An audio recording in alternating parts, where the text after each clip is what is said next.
across the north, and we are going to be seeing some snow across the hills excuse me, in the Pennines. And if we take a look at the temperatures today, you'll see getting much colder as we head towards the weekend. More details in 20 minutes. Kate. Andrea, thanks very much indeed. Thank you.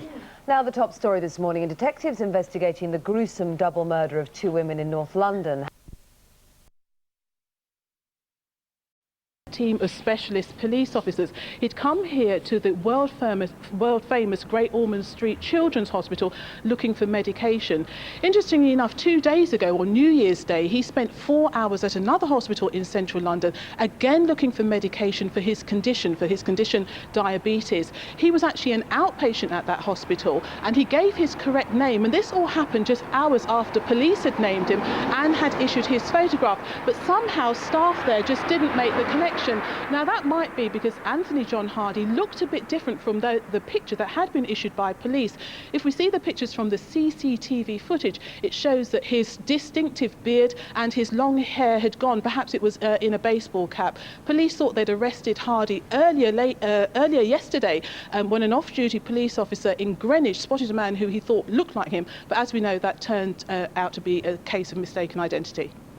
Have police given any indication as to what might happen now? Well, we understand that Hardy is being held at a police station in North London where he will be questioned about the gruesome discovery. Forensic teams are still at his flat in Camden in North London, and they will be searching for any form of evidence and any link that will help them understand exactly what happened. Yeah, and talking about the continuing investigation, I understand the police have concerns for a 3rd woman. They do. I mean, we know from the gruesome discoveries in the black bin bags that they were the remains of 2 women. Some of their limbs are still missing, so they'll be looking for those. But police had said all day yesterday that they were concerned about a woman called Kelly Ann Nichol. She's 24 years old. She's from Falkirk in Scotland. She was last seen outside a shop on Camden High Street with Anthony Hardy. She was reported missing. Now, what's good is that there have been 2 sightings of her since. The last of those was just yesterday. But police want her to come forward. They want to hear from her. They want to know that she's all right. Back to you. Deborah, thanks very much indeed. Thank you. Shortly after 6 o'clock this Friday morning, here's Jackie at the news desk. Thanks, Andrew. Good morning. Good morning. Experts are warning this morning there could be severe flooding until March. The Environment Agency says saturated ground and the high water table may mean months of misery for homeowners. Richard Gaisford is in one of the worst affected areas for us this morning. Good morning, Richard. Has there been any improvement there overnight? Well, we had hoped that the levels of water here at Shipton Bellinger in Hampshire, just on Salisbury Plain, were going to fall quite considerably overnight. That hasn't happened, Jackie, and water is still flooding right off the fields, down the roads, straight here into the centre of the village. And it really is a pretty bleak picture, especially if this report is going to be correct, that things aren't going to get any better until the spring. When you look at the fields, you can see that there is really a problem there, that there's no water being soaked up whatsoever, and everything is just flooding straight off of them into the roads. Dikes and drains and everything else full up, rivers full to bursting, and it really is a pretty bad picture. And it means that people who live in cottages like this is a 400-year-old cottage, are just going to be fighting this. At the moment they're constantly pumping, trying to keep the water out. There was 15 inches of water in there before they started pumping, and it really is a nasty situation. So that's Hampshire looking fairly grim. How's the rest of the country? Well, we've currently got 132 flood watches and warnings right across the country, including 2 severe warnings. Now, these severe warnings have changed overnight. Let me give you the latest. It's the River Flit in East Anglia and also Chertsey in Surrey. That's where people should be most worried, but right across the country people should really look at this and work out whether they are close to a flood zone. Anglia, there are 44 alerts across that area. In the Midlands, 27. The northeast has 8 currently, the south 21, in the southwest 13, and Thames 19. And the Environmental Agency is saying that really this is all down to very unusual rain, believe it or not. Persistent and heavy, they're saying. And at the moment, although we do have a respite of a couple of days where the rain is going to go away and it's going to get a bit colder, it could be coming back, and not good news for anyone involved with this. Certainly not. Thanks, Richard, very much for now. 2 prison officers have been hurt by inmates during a standoff at a maximum security jail in Scotland. HM Shotts Prison in Lanarkshire houses 500 long-term prisoners. Police, fire crews and ambulances are still at the scene this morning. Ellie Barker reports. The two officers were hurt when fighting broke out between two sections of inmates at the maximum security jail. Home to around 500 prisoners, it's believed at least 50 were involved in the disturbance, which began at around 8 o'clock last night. The Scottish Prison Service say it's too early to know just why the protest began. This prison is no stranger to trouble. Just a few months ago, there were other disturbances here. The Scottish Prison Service were unavailable for interview, but they say this morning this jail remains secure. Ellie Barker, GMTV News, Lanarkshire. A Turkish barman who had a relationship with a teenage girl from Wrexham could be sent to prison for 7 years. Mehmet Osak has been charged with rape after police found him with Rachel Lloyd. The 14-year-old sparked a manhunt when she ran away from home and later phoned her family to say she'd married the barman and wouldn't be coming back. Community leaders in Birmingham are urging people to come forward with information this morning after two teenage girls were shot and killed at a party. Two other girls are still in hospital with gunshot injuries. Well, our correspondent Alan Fisher joins me now from the scene of the killings.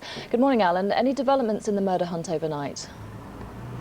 Morning, Jackie. Well, overnight armed police and a large number of them have been on the streets of Birmingham. That's to give the local community reassurance that they're on top of the situation here, that they're in charge of the city. As you can see, the scene behind me remains sealed off, the row of shops where the shooting took place 26 hours ago. Now, the forensic teams, ballistic teams, they have been all over the area in the last 24 hours looking for clues, looking for bullets, looking for fragments of bullets, and they'll be back again within the next few hours conducting more searches, and they will also move on to speaking to some of the people at the party. That, as far as the police are concerned, is the key, that people who were there may well have seen something.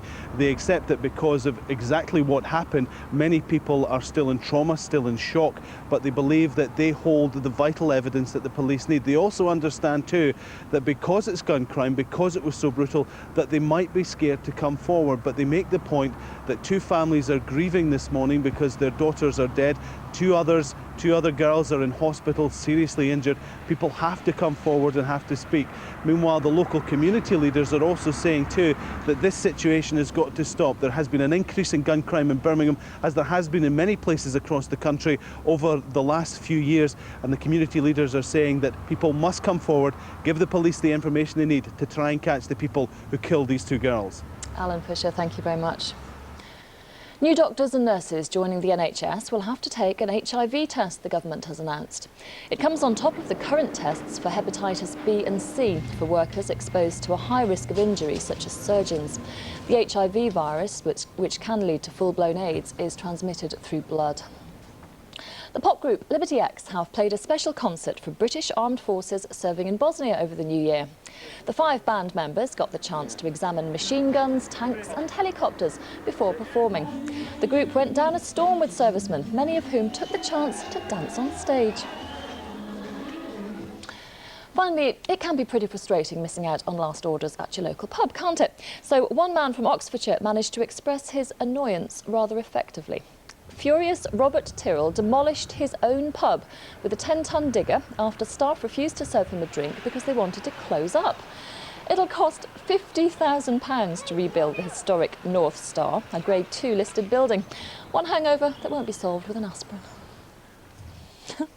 It's 6:10. I'll be back at 6:30 now. Back to Kate and Andrew. Thank you very much. That guy has a bad attitude. He's not good, is it? He's easy now.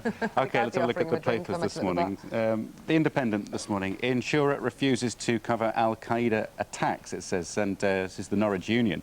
They sent out their renewals, and they're not going to cover biological, dirty nuclear attacks and chemical attacks as well. And actually, they said, surprised more firms do not do this. When did insurance mean insurance? So that's the lead story there. In the Times this morning, 5 years for gun toting as girls die in a hail of bullets, and possible amendment to the Criminal Justice Bill by David Blunkett in the next few days. He might be tabling that one. It's not in response to Birmingham, but I mean it is sort of relevant to them, of course. A fifth of GPs want to quit, say The Guardian. That's in the next 5 years. We did that story yesterday. They go into quite a lot of details, and quite a dramatic picture on the front of the Daily Telegraph. A simple picture, just the gun casings outside the hairdressing salon where those 2 girls died. More on that later in our programme. Yes, we're talking about that a lot later on in the news. And Daily Mail, as of many of the tabloids, actually lead on this story. The arrest of Anthony Hardy. Ripper case suspect as hell is the front page of the Mail. The Mirror has captured.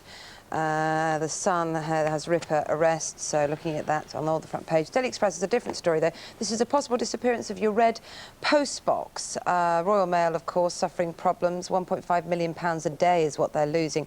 And it's, of course, it's not just the nostalgia of losing the red post boxes, but it could mean that there's less access to posting your letters for people in rural areas. So already a campaign to stop that happening. Yeah, either that or pick one up now. Yes, you know what I mean? Become worth a fortune, Exactly. won't it? A feature, yeah. I was just thinking, I hope you're not encouraging people to steal red post boxes, but you're not, are you? You're meaning get them at auction. Good luck carrying it yes, if you do. exactly. Sport now at 12 minutes past 6, and Scotland's top players are waking up this morning, knowing they can put their feet up for the next 3 weeks or something like that. The winter break, brought in because so many games were affected by the weather, has the added benefit of keeping the players fresh physically and mentally. They probably feel like they need it after yesterday's matches. Here with me is the former Celtic star, Paul Elliott. Good morning to you. Good morning. What's all this about a break-up in Scotland? I know. It's very nice. Well, yeah, it's good for the top players, isn't it? It gives them a chance to rest after such a long season, but more importantly, it's really because the adverse climate notoriously this time of year. So, you know, they're getting the benefits of that, and it's unfortunate that that's not really been applicable down here in the Premiership. I mean, when you think about what sort of Alex Ferguson was saying, and Sven-Göran Eriksson about in the World Cup, if our players had gone in fresh, well, Beckham perhaps wouldn't have had his broken foot or whatever. You know, all of these things do tend to happen. Injuries, illnesses, when you're fatigued. Is it a good idea to have a break? Andrew, it's a logical explanation, isn't it? And if you think probably in this country, you could look at the big leagues, France, Germany, Italy, Spain, they all have a break at some stage within for 2 weeks over the new year. And they certainly feel the benefits, but the difference is also they've got 18 teams in their #1 leagues. We've got 20 in the Premiership. So logistically, it doesn't seem right, although I've always been a firm advocate of having the break. Let's do a little bit of football action. Celtic versus Aberdeen. It's almost, if Celtic don't win, they know they're going to drop points to, or they're going to drop behind Rangers, don't they? And they had a gilt-edged opportunity, didn't they? I mean, Larsson scored his 30th goal of the season, which is a phenomenal... This guy has a nose for the goal. Yeah, outstanding. I mean, that's an exquisite thing. It's food and drink to a man of his quality. And obviously, Anderson equalised in what I must say a very good Aberdeen performance. And they were probably well worthy of the draw. But Celtic would be very disappointed because that would have narrowed the gap with Rangers obviously getting a comfortable win at Dundee to 1 point. But it's those situations that they've really got to take maximum opportunity from. Let's do a little bit of Rangers versus Dundee. Another straighthtforward one, was it, for Rangers? Yeah, I mean, you know, they're head and shoulders in that division. I mean, they're far too strong. And, I mean, they're an outstanding side. And, you know, Ferguson obviously started the goal route. And then De Boer. Has it gone, the chance of Rangers and Celtic particularly playing the big English teams? I think so, Andrew. I think politically it's a non-starter. I think UEFA certainly would look at that, but really they need consent from the local from their FAs. Yes. And the SFA, I don't think they would, because obviously the potential implications to Scottish football and all the other political ones too. Let's pop over to Edinburgh. Massive match yesterday. Phenomenal. What was that all about? Pulsating. Was it 4-2 to Hibs? At one point, well, no, it was 4-4 in the end. Yeah, 4-4 in the end, but 4-2 to Hibs, and Bobby Williamson, the Hibs manager, has never beaten. You know, exactly. I mean, that's going to kill him, isn't it? Yeah, I mean, they're great, those derbies, and this one in particular. It was Bremner, obviously. That's a shocker, isn't it? Absolutely, and it was a wonderful advertisement for Scottish football, I must say. I mean, they're very tough affairs, and then, you know, young Weir, only 18 years of age, coming as a substitute off the bench, and that ain't a bad finish, is it? Got his foot round it, didn't have too much space to work in, and finished it rather well. You can tell what's happening with the camera there. That there's, you know, there's a great atmosphere up there, but now a bit of a break, so that's a good thing, huh? How about you? Did you have a good Christmas, couldn't you? Nice and peaceful. Very good. You look serene this morning. Paul, thank you very much indeed. We're going to take a quick break now, but still lots to come on the news out this morning. We're going to be chilling out with Penny as she takes her through her new yoga routines. My goodness, that is almost painful. Yeah, some people just do it on a ball. She uses him. That's a good idea. Yes. And we're going to meet a mother and dad whose swift action helped save their daughter's life, thank goodness. She was struck down by meningitis. The number of cases doubles at this time of year, and a very familiar face is helping fight the killer disease. 30 seconds to tell you about meningitis and septicemia. Not much time. But with these diseases, speed is everything. The most obvious symptom is a rash that's still visible when pressed with a glass tumbler.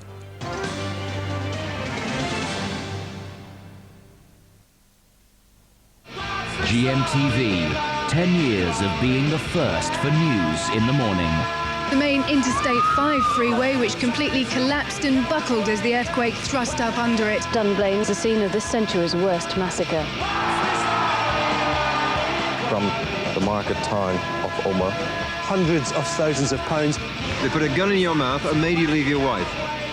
A decade of achievement, making it the nation's choice for national and international news. Live worldwide reports, comprehensive coverage, breaking news. GMTV, 10 years at the top. Ashford Police Station. Alarm bells are ringing in Aidensfield. It may be me, but I can't hear the sound. Which is more than can be said about the church ones. We've lost our clappers. Time for divine intervention. We'll have to look into that, won't we, Bradley? Heartbeat, Sunday at 8.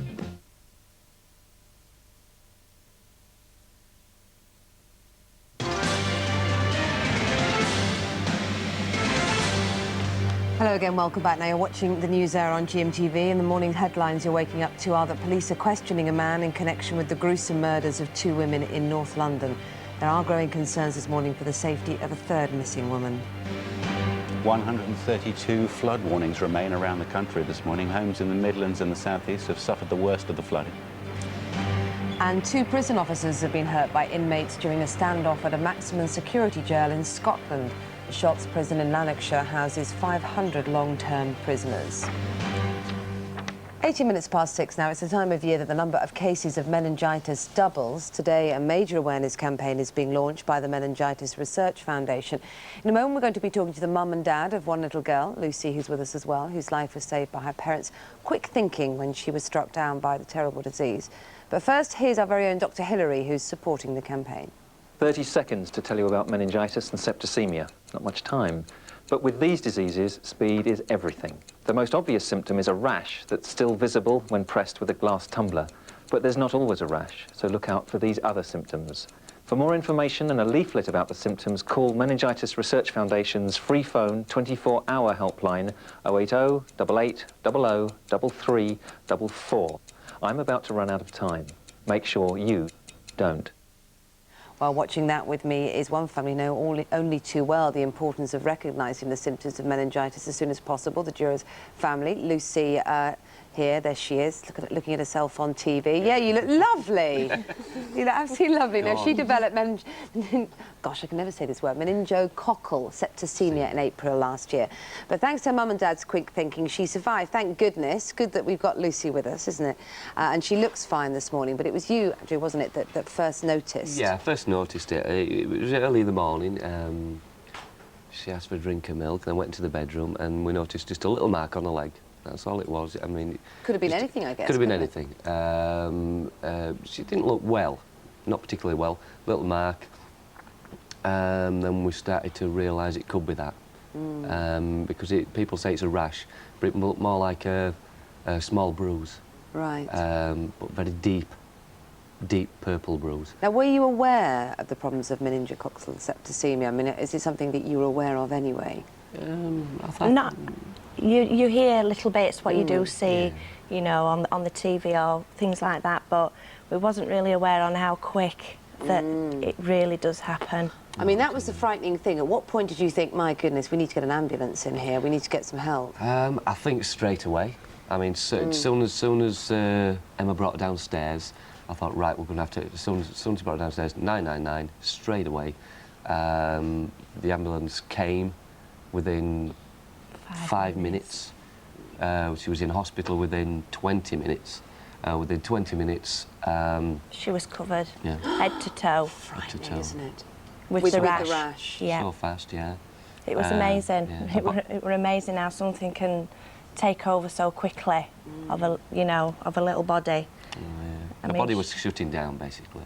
I think what happens, the body shuts down, the septicemia sets in, and it's just straight away they've got to be there with the antibiotics, and that's what saved her life. Time.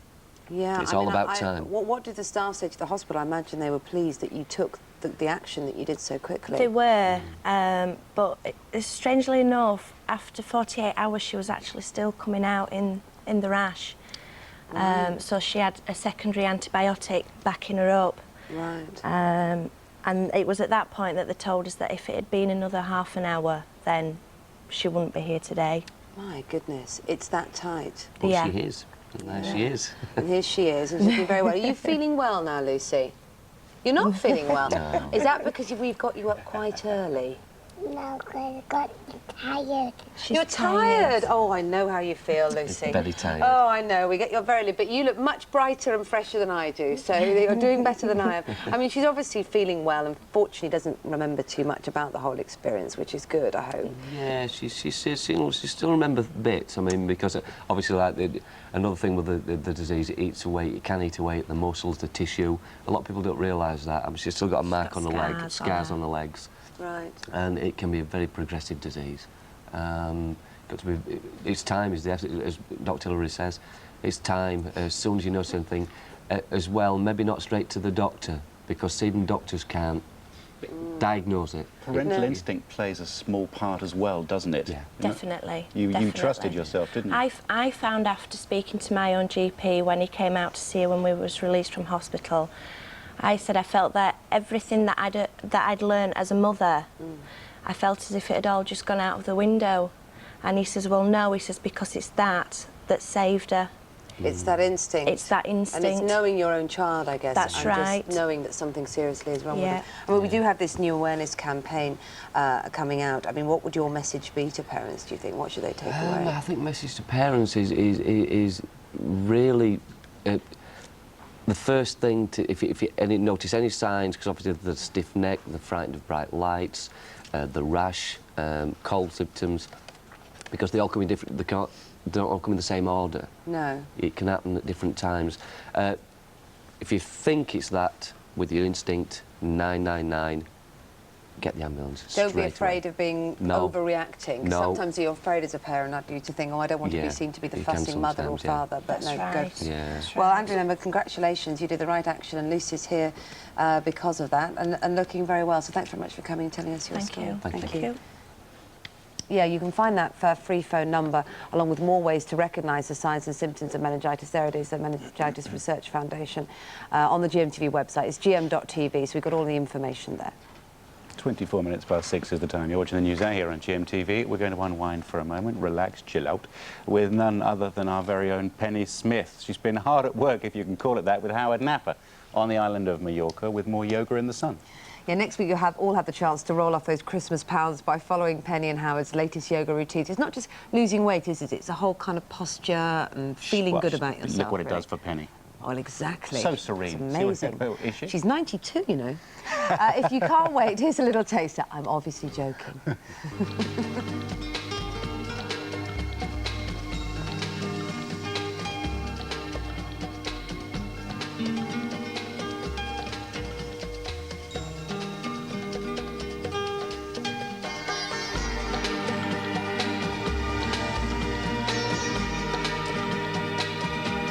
I can't see my stomach like this, can you? I can only see the back of your head at this point.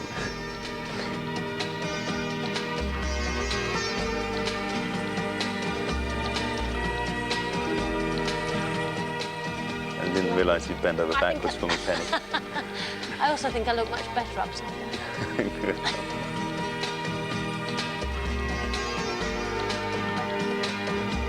This is called the massage table. It's exactly what it is. Exclamation. Good. Oh, I think I felt a bone crack.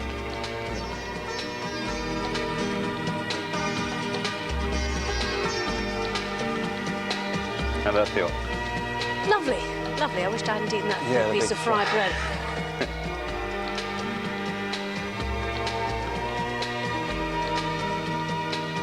So should we go for a little walk around the pool? Well, better come back up, okay?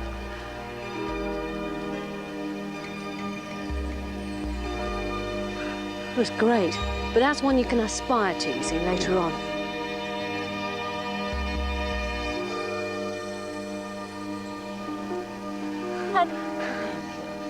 great. Well done. Thank you. Good.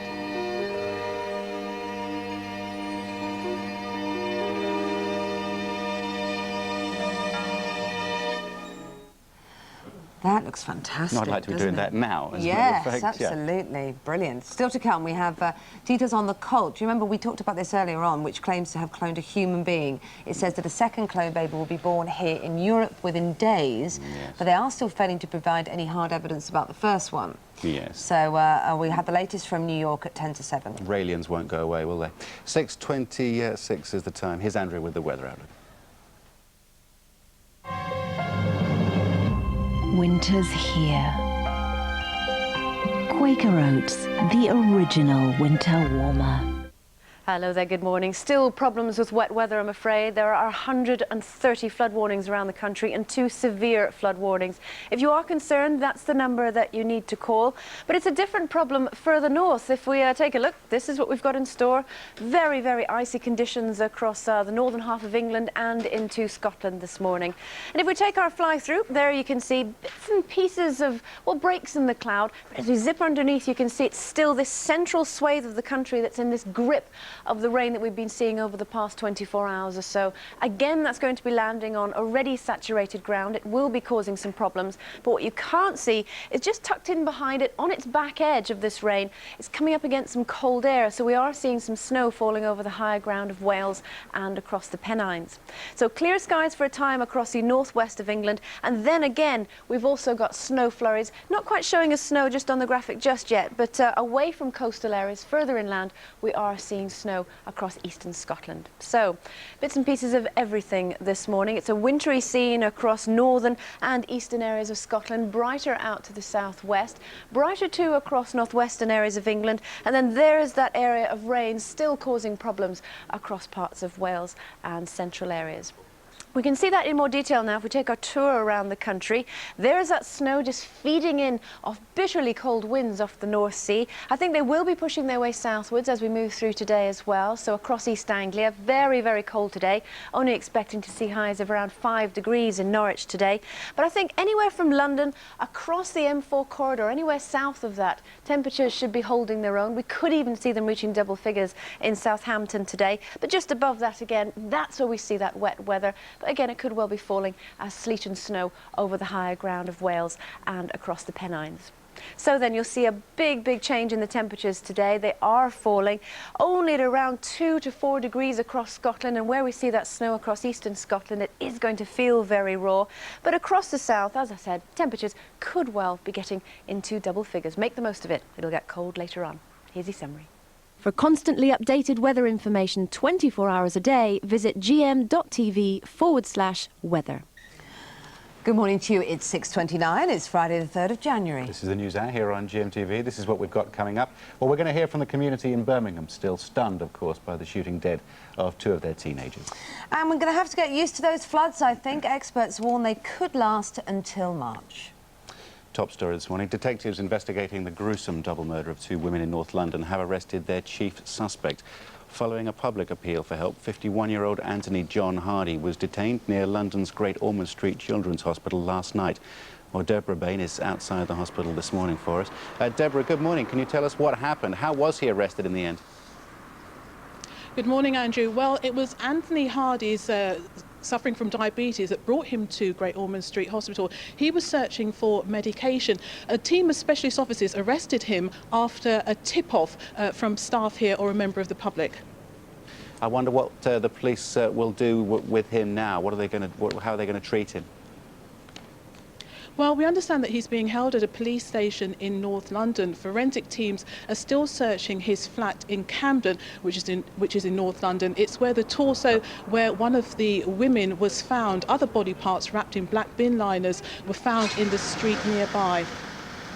And police have concerns for a 3rd woman, we understand. Nobody's seen her for a while. That's right. I mean, we know what we know about the two victims, the two women whose body parts were found wrapped in black bin liners, is that they're both white, they're in their 30s, one is in her 20s or in her late teens. But police said all day yesterday that they were very keen to talk to a woman called Kelly Ann Nichols. She's 24, she's from Falkirk in Scotland. She was last seen with Anthony Hardy on Camden High Street, outside a shop on Camden High Street. The good news, though, is that there have been 2 sightings since then, the last of those just yesterday. Police still want her to come forward. They still want to hear from her. They want her to help them with their investigation. Back to you. Thank you very much indeed. That's Kelly Ann Nichols, a 24-year-old from Falkirk that everyone's looking for. OK. We're going to get you up to date with this morning's other news stories now. Jackie Cabler's at the news desk. Morning, Jackie. Good morning, Kate. Thank you. Good morning. Community leaders in Birmingham are urging people to come forward with information this morning after 2 teenage girls were shot and killed at a party. 2 other girls are still in hospital with gunshot injuries. Our correspondent Alan Fisher joins me now from the scene of the killings. Alan, good morning to you. Have there been any developments in the murder hunt? Well, it's just over 26 hours since the double shooting took place in the alley that you can see behind me. The police have been on scene since they were called in the early hours of yesterday morning. Overnight, a number of armed police have been on the streets of Birmingham. This is a response by the West Midlands Police to show that they're in charge of the situation, to try and reassure the local community.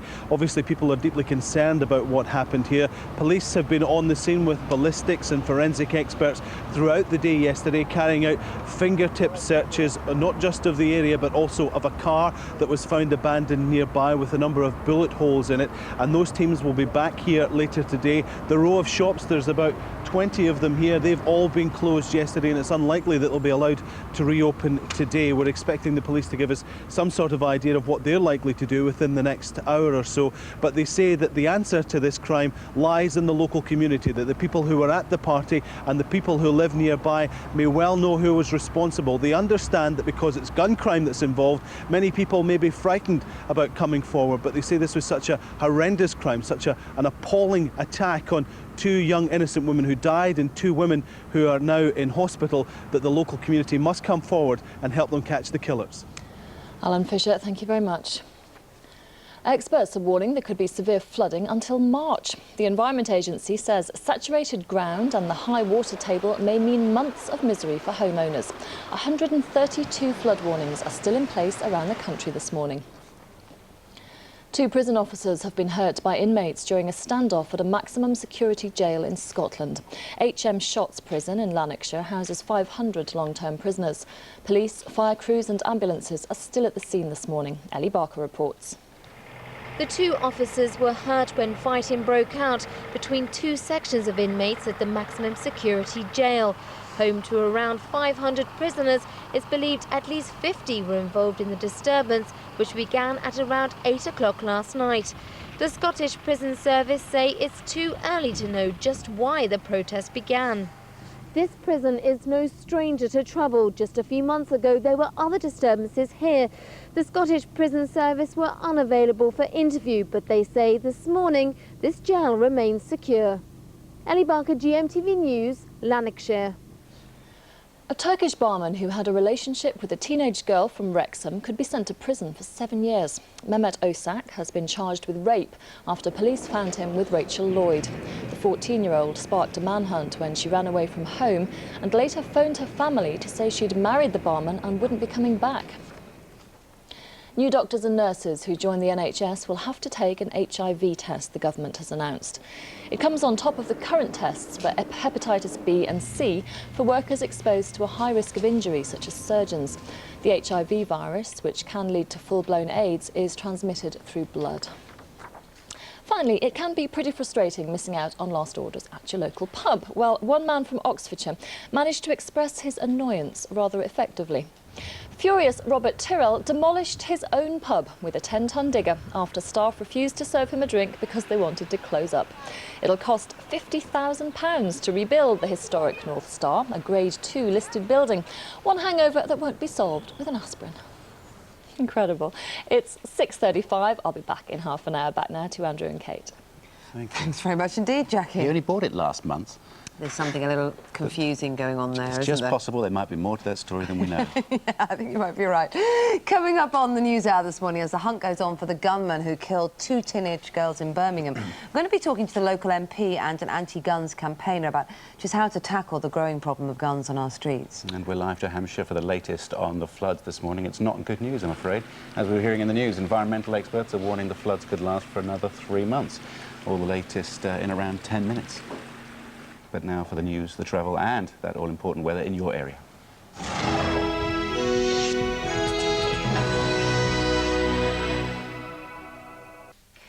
Good morning from the Granada News Centre. North Wales Coast Guards have called off their search for a man who's believed to have fallen from a ferry into the Irish Sea.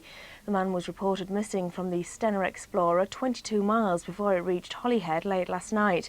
A rescue helicopter and a lifeboat have scoured the area, but emergency services say the man's hopes of survival look slim because of the atrocious weather. Detectives hunting the killer of an Oldham taxi driver at the weekend say both the victim's family and the police have been helped by the community's response to the death. 42-year-old Israr Hussain died after he was stabbed in the neck outside the Red Line public house in Leeds after an argument with a passenger. His attacker walked away towards nearby Benyon Street in the early hours of Saturday morning. The community have rallied round the family to a huge extent, to the extent that the support has come from far wider than Greater Manchester. It's certainly come from across the nation and further afield. And that support has helped the family to help me in the investigation, in finding out the information that I need to know about Mr. Hussain and the links to the offender that we may be able to develop in the course of time. A Salford teenager who disappeared after celebrating New Year's Eve in Manchester city centre has turned up safe and well. 17-year-old Rachel Williams, who has learning difficulties, was last seen outside Jumping Jack's nightclub in the early hours of New Year's Day. Following an appeal from her family, police say she's now made contact with them. Concern grew after fears that Rachel's hearing aid may have run out of batteries because of the time she spent away from home. An explorer from Bolton says he's determined to cross the Antarctic with a kite-powered buggy after being forced to end the expedition due to windless conditions. 59-year-old Brian Cunningham and his friend hope to complete the 650-mile journey in just 10 days, but lack of wind forced the pair to abandon the trip. They're convinced the concept will work and aim to revolutionise polar travel in the near future. Time now for a look at the region's roads this morning. In Greater Manchester, there's diversions on Broadway because of a fire on Salford Quays. In Cheshire, there's roadworks continuing on the Thirlwall Viaduct between junctions 20 and 21, causing rush hour delays. The A677 Preston New Road in Lancashire has some roadworks in place today, and we've had no reports of any problems on Merseyside this morning. I'll be back with some more news at 7:05. Finally, the region's weather. It's right. The local weather with Bounce tumble dryer sheets. This way. A cold day today with a wet start and some snow across hilly areas. A little bit brighter this afternoon, but it's still going to feel very cold. Temperatures of just 4 degrees Celsius.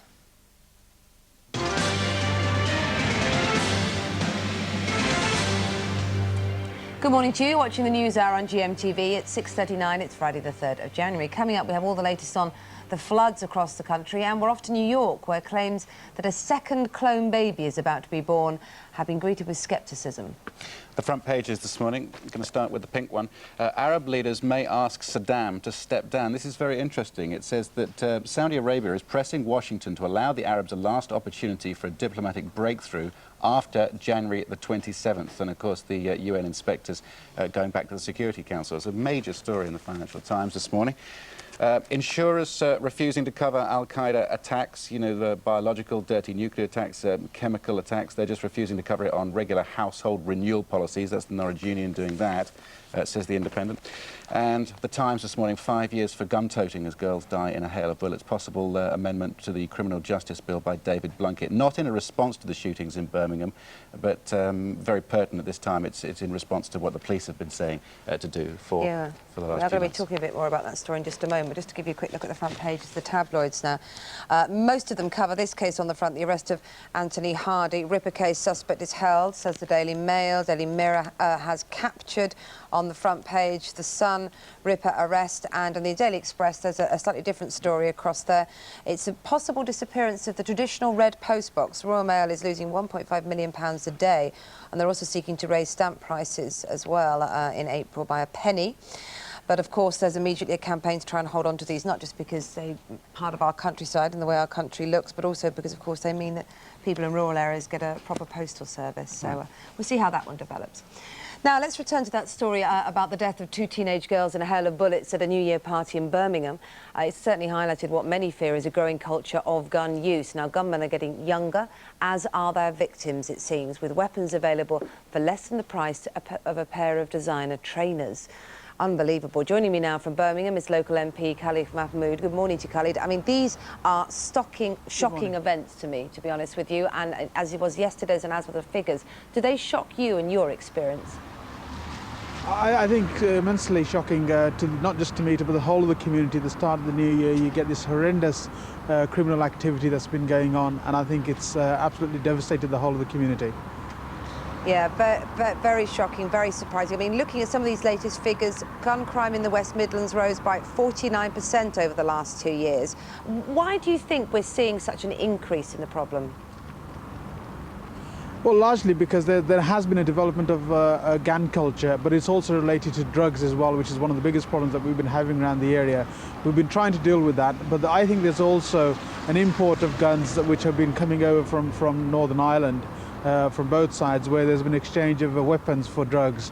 And that's another big issue. That's one of the reasons why there's an issue before of replica guns. That's, I think, not the issue here. These people here were using machine guns, and this is the issue, that these people have been able to get hold of access to these weapons with a great amount of ease. And it's largely due to the exchange of the drugs for guns predominantly.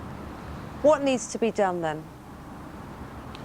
Well, we've been working with the police. The police have set up a new command unit, which we're going to be looking at on Monday morning. We've got a meeting with them, try and solve that. The police are looking to work with the community areas here. But the main thing is that the community needs to take some responsibility for this. The meetings that we've had over since yesterday morning with the community is that they want to start to move with it. We need to get the response from the community to be able to start to get these culprits back where they belong, in behind bars, and to be able to address the issue. When you say take responsibility for this, what do you mean? You basically mean if they know someone's carrying a gun, they have to report them to police. They have to shop them. Is that what you're saying? They will have to, because this is a too high a price to pay that we're paying at the moment, and people have to start to say, now, enough is enough, and we're going to get out and do something and put this community back to rights. Is there, do you think, a change in the general culture? I mean, I think if I was at school and someone was carrying a gun, I'd have been both flabbergasted, terrified, and I think everyone would have been shocked. Clearly, that is not going to be the case among the groups of people, teenage people that are carrying guns there. I mean, does there need to be a whole change in the way it's viewed? No, I think there are a lot of people. I think there are a lot of people with the meetings that I had with some of the parents yesterday. There are a lot of young people that are very frightened by this, and one of the reasons why they haven't been coming forward is because they are petrified by these people carrying guns. And I think now some of the older people are starting to say, look, well, this is enough. We're going to start to work with our young people to try and protect them from what's going on, to try and work with the local authorities, to work with the police, and trying to move forward with this and trying to put a stop to this. OK, well, I think that's what we all hope. Khalid Mahmood, thanks very much for speaking to us. I know that we're going to speak to you a little bit later in the programme as well. I think we'd like to hear your comments at home on this one too. Do give us a call or text us if you have any views about what should be done and the way to approach this. Maybe we can get some views now. We're going to speak, I think, now to Daniel Bowen, who's a local minister in Birmingham. Daniel, good morning to you. I know your church is right across the street from where these shootings happened. Pretty shocking, I would imagine, for you. Yes, very shocking. I mean, everybody's very, very sad, very disturbed about what's happened.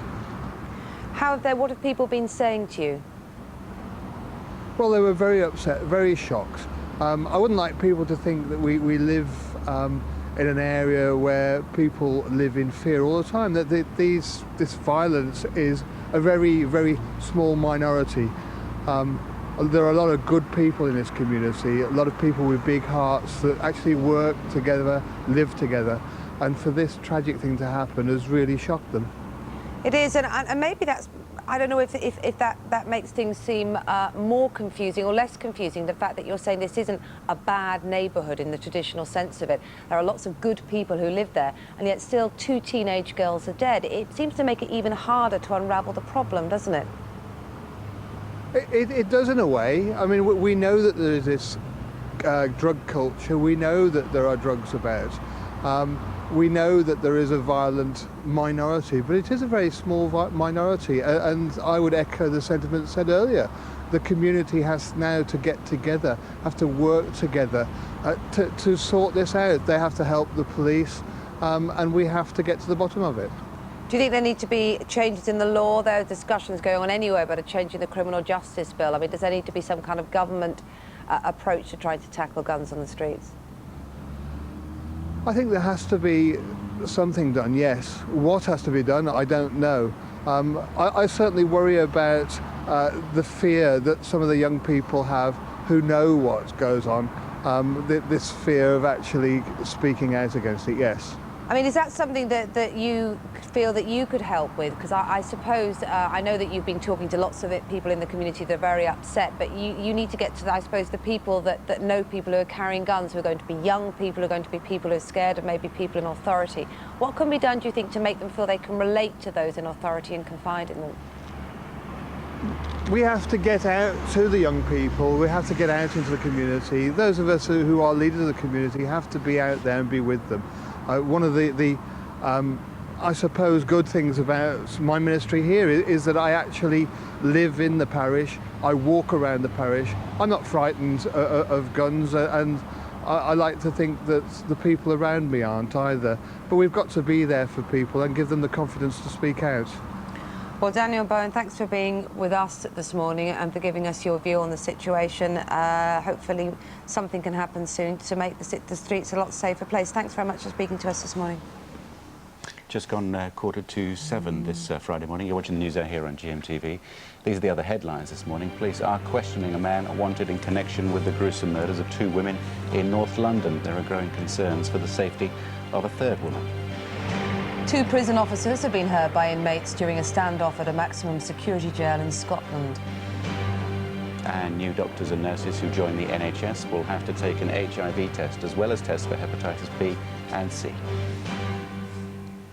Now it's dry this morning, thank goodness, bringing some respite to areas affected by flooding. But the bad news is that the misery could continue until the end of March. The Environment Agency is warning that saturated ground and the high water table mean the problems may have only just started. Well, Richard Gaisford is in Shipton Bellinger in Hampshire, where dozens of homes have been evacuated. Well, it seems like a few days in a row, Richard, we've seen you knee-deep in water. It looks pretty bad again. Yeah, it's certainly not dry in this particular part of Hampshire, Andrew. Everyone had hoped the water level here was going to fall dramatically overnight, and that just hasn't happened. It has dropped an inch or so, but not enough to really save people's homes here, because there's a lot of places underwater, and it's water that's coming off the fields. The River Bourne just is normally a little stream which goes down in a channel down the side of the high street here. Sometimes there's no water in it at all, so where all this water's come from, no one's quite sure, but it has meant really a night of misery for people who live here. The unfortunate driver of this car found himself in the river instead of on the road. Sometimes here in Hampshire, it's difficult to tell the difference. Well, this really illustrates the problem here. The fields are absolutely flooded. There's nowhere else for the water to go but into the lanes and then into the village. Many homes here in Shipton Bellinger have been evacuated, but the owner of this 400-year-old cottage, which featured in the Doomsday Book, is staying put, trying to pump as much water as possible out of his historic house. This is the worst by far. We were flooded 2 years ago, which we thought was the worst then, obviously. But it's come back with a vengeance. Well, it is difficult to believe that this raging river is normally the quiet little high street of a quaint English village. The village's flood warden is affected like his neighbours. It was the speed of the rising water that's left everyone in shock. Well, John Tidy's with me now. John, it was the speed, wasn't it, that caught everyone out here? Yes, unquestionably. It was the amount of water and the speed at which it came through. No way could that have been predicted. I mean, it is a raging torrent still. Can you see an end to it? No, I can't. Not for a long time anyway. I mean, we need a long period of dry weather, and then it would need a lot more work to be done, I think, lower down the river to help the water get away. We hear the Environment Agency today saying could be the spring before this problem's sorted out. I mean, that's a big worry for people who live here, I should imagine. Yes, it is. It's a great concern to all of us that we're going to be here for so long, you know, suffering from this amount of water. Now, the big question last night, speaking to everyone here, could something have been done about it beforehand? You had floods in 2000. It's worse this time around, we know that, but could something be done? It's difficult to say what. I think there's two aspects of it. One is flood prevention, and the other one is flood protection. I think, in a sense, we've got to look long and hard at the question of flood prevention. And flood protection, we're still doing it with sandbags, which we've been doing for a long time, the ubiquitous sandbag. Something needs to change, John. Thank you very much indeed. Well, you can see here, look at this. This is the high street. It is flooding right the way through. It's really not a pretty picture in what should be a wonderful part of the country. Richard, thank you very much indeed for that, and all the very best to all of those people. You can find out more on protecting your home against flooding on our website, which is GM.TV.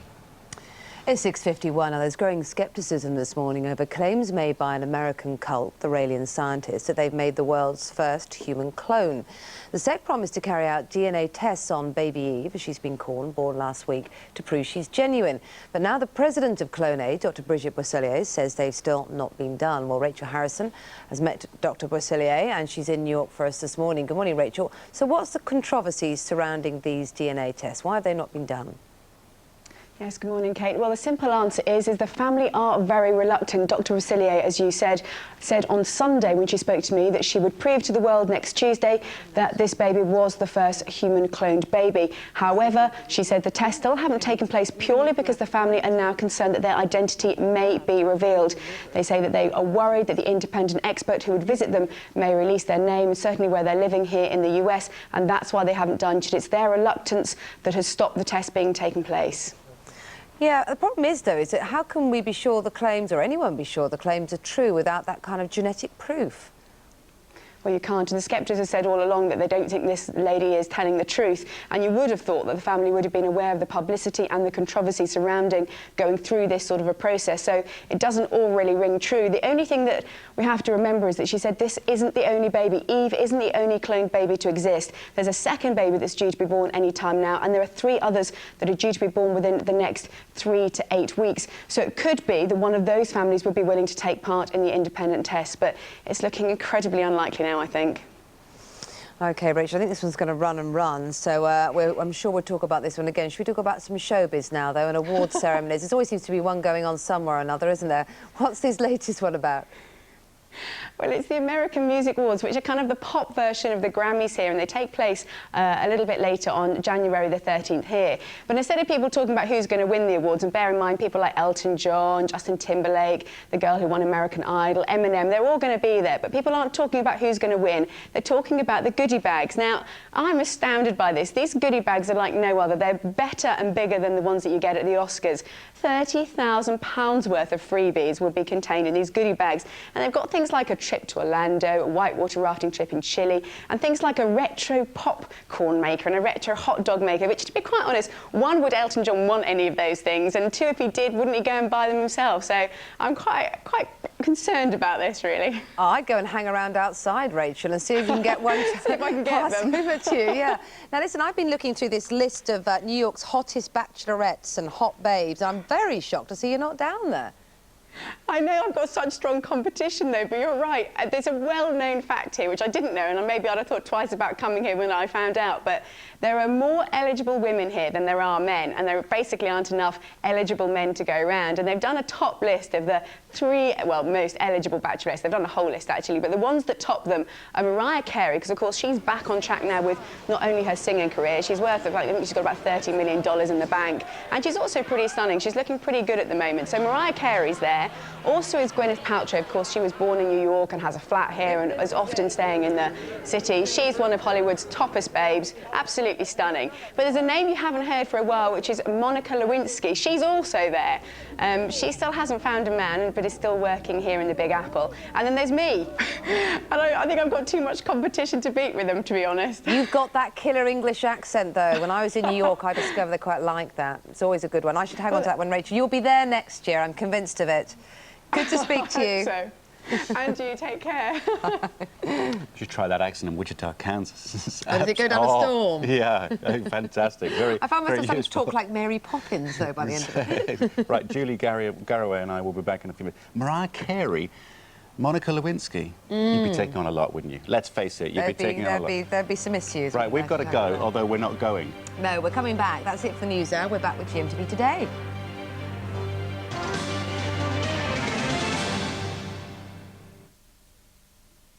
I've been at GMTV for 10 years now, right from the beginning. I was one of the first recruits, and I actually thought I was pretty hot. I thought I was very, very good at what I did. I thought I looked great.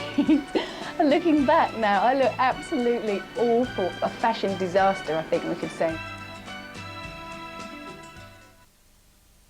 From now on, your week's going to come to a sticky end. Mrs. Hewitt and Dr. Goff are dead. Because on Fridays, the residents of Midsummer will be getting away with murder. Murder? John Nettles investigates. We need to ask you a few questions. New crimes, new mysteries. There was a lot of resentment in this village. New, deadlier Friday nights. New Midsummer Murders, tonight at 8:30, ITV1. Take a break from winter and escape to the Maldives, where GMTV's Claire Nazir gives you a decisive weather report. The forecast for today's weather is hot, hot and very hot. Great Escapes 2003, a hot start for the new year on GMTV. I said it's getting hot in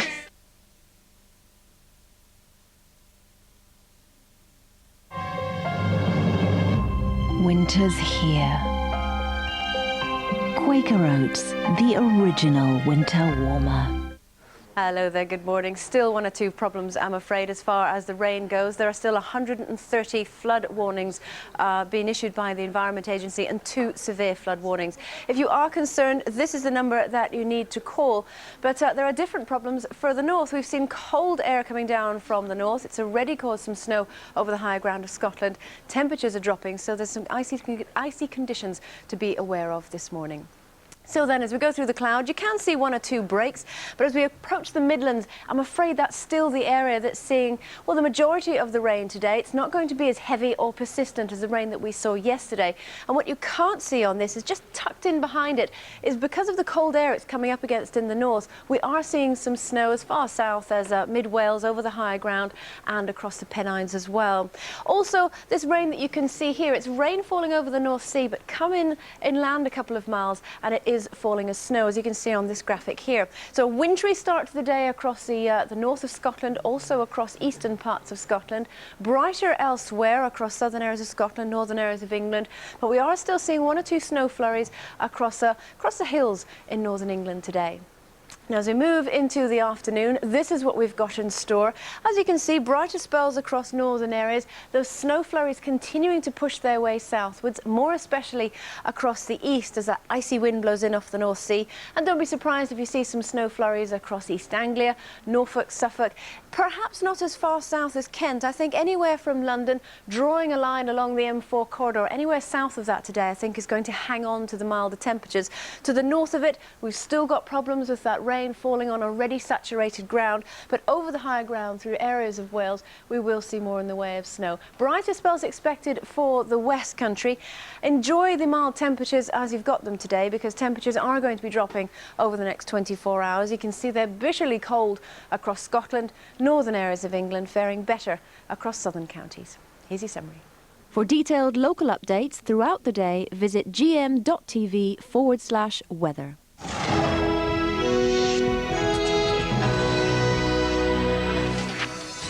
Guns and roses as 2 families grieve for their lost children. We ask, is gun crime spiralling out of control? Coming up to 7 o'clock, it's Friday, the 3rd of January. Thanks for being with us at the end of the week. This is GMTV Today.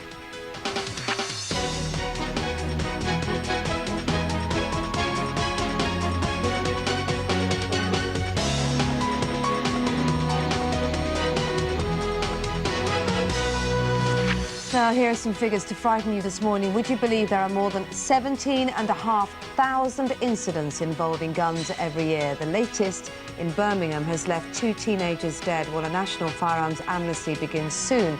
But will that be enough to get illegal guns off our streets? We're looking at the whole issue of gun crime throughout the programme. Yeah, let us know what you think. 81189 on the text number. Now, homeowners are being warned to get used to the floods. Experts say they could last for another 3 months. More details on that in a couple of minutes.